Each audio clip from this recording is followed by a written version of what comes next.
Hi, welcome to Tub Time with Trixie. Today you'll notice I'm wearing a brassiere. I'm so sorry for that, but I am trying a new angle, I'm trying a new thing. Also, I have tried bubbles. I am using the Dr. Teal's bubbles. They are not a sponsor. There is no need for you to buy this. But I'm trying to add more bedazzlement to your evenings. Look at all this decor. Oh, I got a little on my face. Ew, oops, oopsie. I just got so excited. Oh no, oh no. I also, by special request, put on the tail. It looks a lot better when I have room to do it in like a pool and other stuff. But you know, these are trying times, so who can really say? How is everybody in the quarantine community doing? I have an eyelash glued to like both parts of my eyes, so like, apologies, this one's gonna be wonky as you know what. It's a little bit wonky. Do I have a little something on my face? I can't. I like to be clean. So I have really been enjoying these Tub Time with Trixie shows and the exercise shows, and I hope you guys are too. If you are, just all I ask is that you say hi, put a like, put a love. This really does give me so much life, and it makes me really happy, and if it makes you smile too, that makes me feel friggin' pumped. I am trying to be more professional for you in the quarantine community, because while some of us are still having jobs that, like, you know where you need to go and yada yada and this and that. Some of us are currently unemployed due to the corona circumstances, and they're like, what? I missed that. Why didn't you tell me? So I vow to you, I don't know who's here. I can't see a damn thing. So from this angle, I can't see who's here. So if you're here, I need you to say hi and hearts and love, because I can't see shit. But I'm hoping if you do it loud enough, the phone's gonna start like, doing a thing. Anyways. Point of the story is, I'm going to try doing this at 6 o'clock, and one of these days, I'm going to put it up on a YouTube channel, so for those of you that aren't on the Facebook community, you can see it. Now, we had a guest on yesterday, as I'm sure you can tell, from our fancy, dancy, I guess it's not that fancy, but our extremely fancy, what would you call it? I mean, it's a TV, but I would like to call it the future. It's the future of television entertainment through your phone. We do not have a live guest today because we're going to be doing a little bit of story time. And for those of you that know the lady on the screen, you know what the story is going to be about. And for those of you that don't know her, it is my pleasure to share that information. Now, before I do, I put a little note on my Instagrams saying I would love to do a Q&A here, because really the topics of conversation I'm covering are primarily don't see my boobs because I don't want to get kicked off of Facebook, and just the crazy that's always in my head. So I'd like to vary it up a little for you, because I can talk crazy forever. Man, just lock me in a room with some walls and we will have the best conversation. I will go on and on and on. Like this pink wall, let me tell you about this pink wall. This pink wall, I wanted it to be this pink, but the color that I thought was this pink on a swatch this big, I was lied to. I was like, it was this big. You know what it really was? It was the color, well, I don't know if I could say it. It was the color of like nasty, rusty blood, like it's somebody that bled on something and then it stained, and that was this, and it was called pink. That's not pink. This is pink. This is a tail. It's so heavy with the water. It's so much easier in a pool. Jesus, I've never been listen, when I'm mermaid, I primarily mermaid at oyster bars, in cocktail glasses, giant cocktail glasses, and pools. Being a mermaid in a tub is extremely limiting. I feel like this is like Free Willy too. Oh my God! Help! I'm not getting out of here ever. And I'm just like, the water is just keeping me down. It's bad. The bubbles are a nice touch. The duck is very, look, it's active. Anyways, we've completely jumped off topic, but basically on Instagram, my sensor washcloth. On Instagram, can't tell if this is my hair or my wig hair. Ugh, gross. Anyways, listen, on Instagram, I asked people to ask me questions, and I said I would be so happy to answer your questions, so I'm not just talking random crazy. So this is a phone. I'm going to use this phone to figure out what the Instagram had said. Okay, let's look. Ha! Julio writes, is a hot dog a sandwich? Good question, Julio. I'm glad you asked, because in my opinion, a hot dog, while in the umbrella of the sandwich community, a hot dog in of itself is not a sandwich. You know what I'm saying? It's like when we talk about, I feel this way a lot when people talk about anything, like let's say jazz. Jazz is an umbrella term for a bunch of different music. So you have everything from traditional jazz to people like doing elevator style music to, you know, I don't even know what, like just playing solo track, like whatever it is, it's all jazz. But is it jazz, you know? So in my opinion, a hot dog is a hot dog. And while part of the sandwich, like, genre, what's it called? Genesis? Or you know what I mean? Like, you got the animals, then you got insects, then you got plants and stuff. Genome, I don't know. We'll look it up on Google later. But basically, all I'm here to say is that while it is related to a sandwich, in my opinion, a hot dog is not a sandwich. And with that being said, if anybody here from Dat Dog is listening, my dog is having a wedding when this is all over, and we would love for you to cater it with little tiny hot dogs that the dogs can also eat. So it's like dog on dog action. Thank you, Julio, for that pressing question. Somebody by the name JJ says, where did you get Zeus? He's a handsome puppy boy. Well, yes, it's true. Zeus is an extremely handsome puppy boy, which is why he got a career in modeling. Unfortunately, the modeling industry is biased against older male lingerie dog models. So he has yet to get booked, though I would like to give a special shout out to Michelle Lamore for allowing him to be in Quarantine Cabaret, because really it's people like that that give artists an opportunity that he'll really be able to grow from there. Where I got him was actually a funny story. I had a friend who had a amazing black lab that I babysat, and I was like, oh my gosh, this dog is awesome. I want a dog just like this. And this dog was literally like Lassie. Like the dog did everything short of like getting you a beer from the fridge. It was this dog, her name was Billy, and she was perfect. So I'm like, oh, I want a dog. So I tried to go to the SPCA, but alas, this was at a point in my life where I did not have a car, so I could not get to the SPCA, and it was really breaking my heart because I really just wanted to adopt a dog, but I couldn't get over there. And I'm not saying like 100 years old, and I know that there was always modes of transportation, but this was in a time before Lyft and all that stuff. And anyways, I digress. So I went to Craigslist, where we all know is the safest way to find friendship and love. And when I went to Craigslist, it said, beautiful dog, black lab, 1 year old, needs a home. And I was able to get my friend's car, and I traveled all the way to Metairie, and I saw him, and he was freaking beautiful. He was so, his hair was so shiny, his face, he had the most beautiful teeth. If you ask any dentist, they will say his teeth are perfect. Perfect. So anyways, long story short, I met him, I fell in love with him, and I brought him home.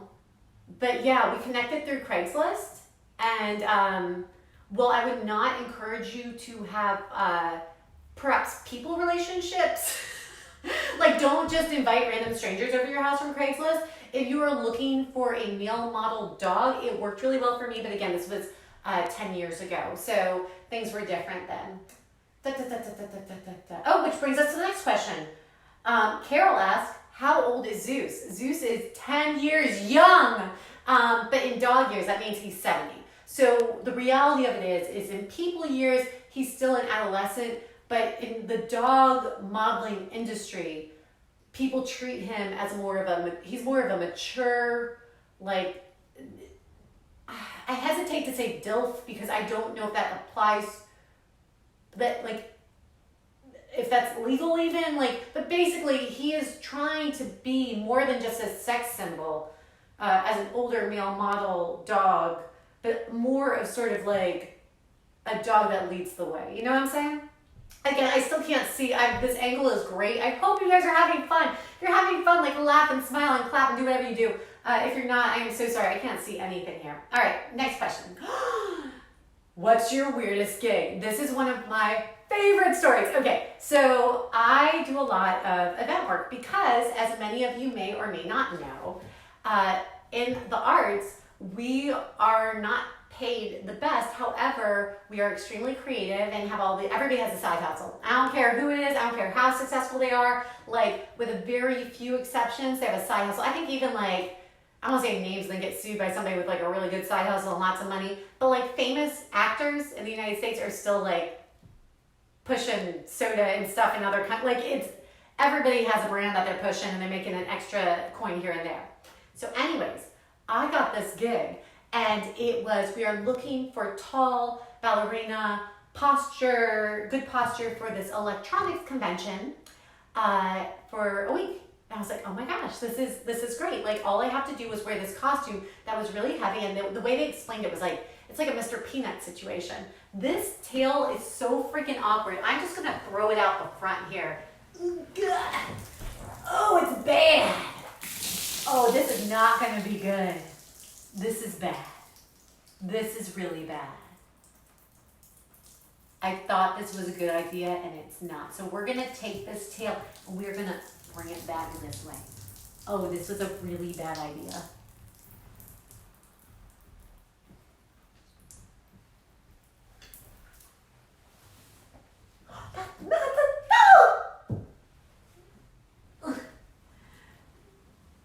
My washcloth is wet. Okay, listen. I'm going this way. Oh, I made such a mess. This is bad. Okay, listen, I'm gonna go real fast now. So this situation that happened was they were like, we need this person. It's gonna be like Mr. Peanut. You're gonna have we want long arms, long legs, high heels, and just this peanut costume style thing that's gonna just go over your body. And I was like, great, on it, let's do it for 3 days at the convention center. I get there, I am literally wearing a trash can, like a plastic trash can. So I feel like I need to clean up right now. Hold on a second. Like I mentioned before, I'm not the cleanest, but this is a huge mess right here. We gotta fix this. Okay, here we go, that's better. If you see my butt, stop looking! Okay, so I wore a trash can for 3 days, and it wasn't like a sexy trash can, it was a plastic trash can that had foam on the outside, and I was playing the role of the water heater. I was a water heater with the big cartoon eyes, and they had me in this like black sweatsuit with the big cartoon like Mickey Mouse shoes and Mickey Mouse hands, and I had to be like, hi everybody, I'm the water heater, and I passed people out M&Ms, which I don't know how that promotes electronics. Since then I've started Trixie Makes Productions, where if you have an idea and you're trying to like promote your brand or whatever, like we can do much better than putting somebody in a garbage can and calling them a water heater. So that was probably the weirdest gig I ever did, and it was compounded because this gig, I got it, but I was flying in the first day of the gig and they were like concerned I was going to make it, so it went to somebody else, but the somebody else it went to actually got drunk on the gig, so they still called me. So I came, it was the funniest thing to see a drunk water heater walking around the convention center and then putting it on, and it just smelled like the back of a bar, and I was like, well, here we are, showbiz. On to our next question. What's your natural hair color? Nobody knows.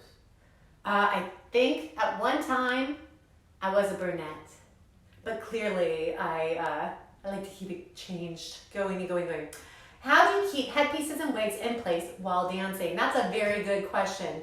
I use lots of prayer and pins. So prayer and a pin, You're going to say, oh, please stay on, and then you pin, all right? Oh, please stay on, and you pin, all right? So whoever you believe in or whatever you pray to, that's what you're going to pray. You go, oh, please, and then you pin.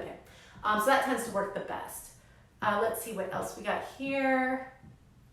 Did Zeus and I go for a walk in City Park on Tuesday? No. That answer was easy. And we're going to finish with, you're amazing. That's all. You're amazing! But that's not all. All right. I am feeling my news reporter gig. I hope you guys like those questions. Oh, this tail, I'm just, you know what? I'm taking it off. I don't care. Maybe you can, I'm going to use the washcloth of morality. I'm going to cover my bits. I'm taking the damn tail off. I can't freaking move in this thing.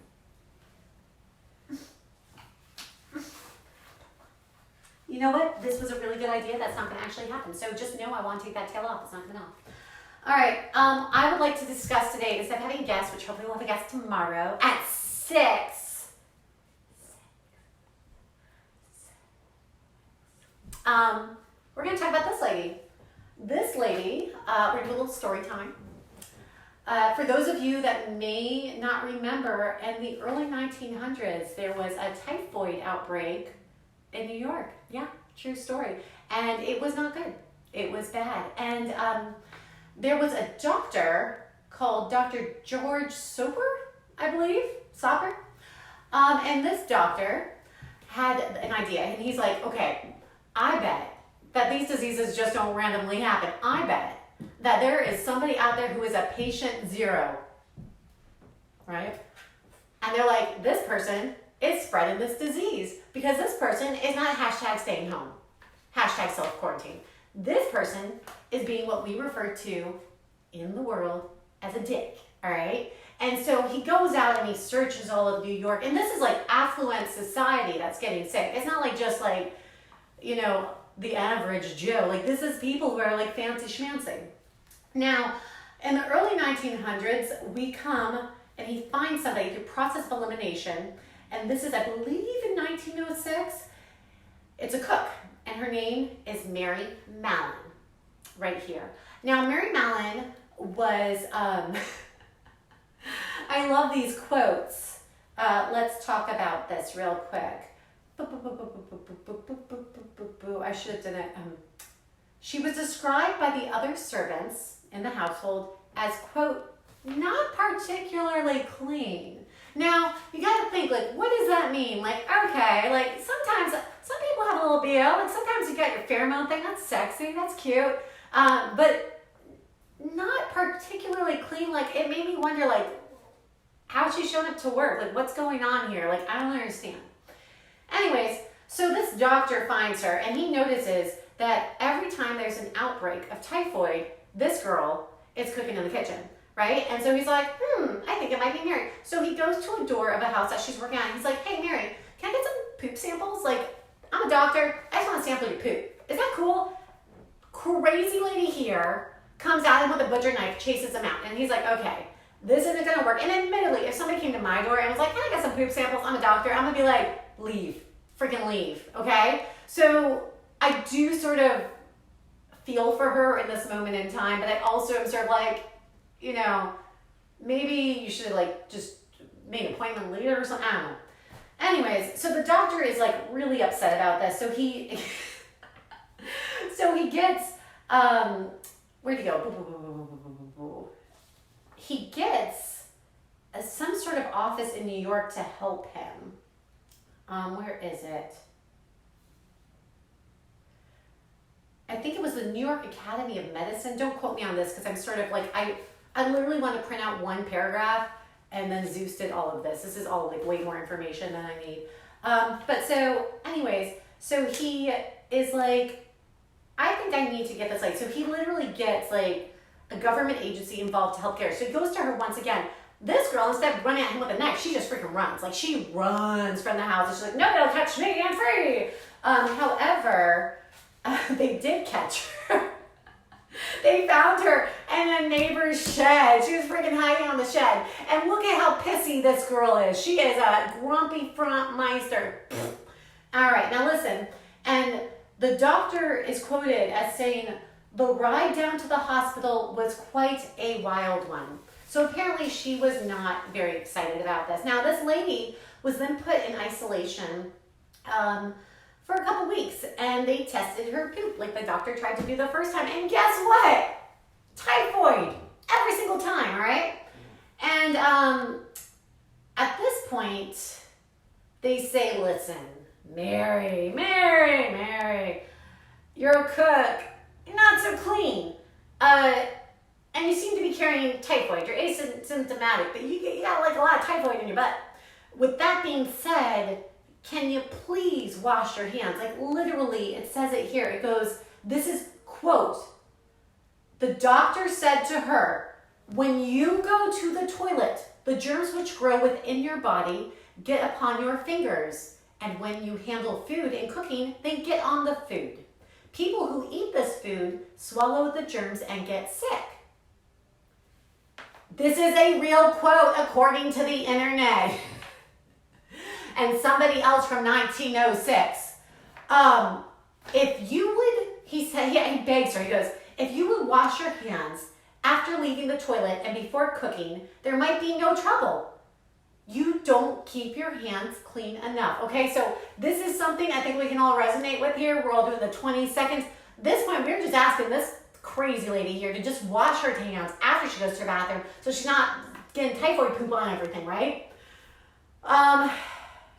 And she's like still not having it. So they relocate her and they basically are like, listen, if you don't wash your hands, can you just not be a cook? Like this whole cooking thing, it's like, I guess it's a passion, but you're really like spreading a lot of typhoid. Can you please stop? So she goes, cool, whatever. And she becomes a laundress. So she's doing laundry now, which is sort of funny when you think about it because she won't freaking wash her hands, but she'll wash clothes. Like, I don't, like, where is your line? Where is the line? Where do you cross it? So anyways, after this point, she's like, you know what, screw it. I'm going to be a cook anyways. And so she escapes and she's cooking under all these different names. Everybody's being typhoid. And she actually has the gall to sue the Department of Health. She was saying that she was being imprisoned against her will because this damn crazy lady wouldn't wash her hands and she was spreading it. All right, anyways, they finally catch her in 1910. This is 4 years of typhoid food because this lady won't wash her freaking hands, okay? Or self-quarantine for that matter. So they're like, listen, why don't you come and, quote, take such hygienic precautions as will protect those from whom you come in contact with from an infection. And she agreed to the terms. And for the next 5 years, she was still going around doing her thing. And typhoid followed her wherever she went.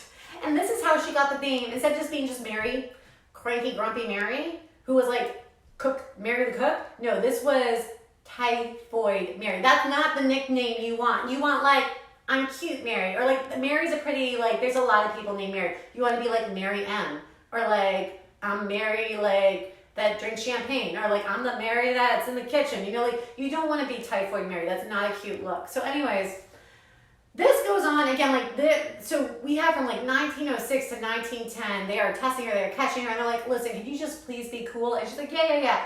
She isn't. Then in 1915, there's another typhoid outbreak. More than 20 people have it. And guess who was the cook? It's just crazy. So they whisk her way back to this island, and she didn't resist this time.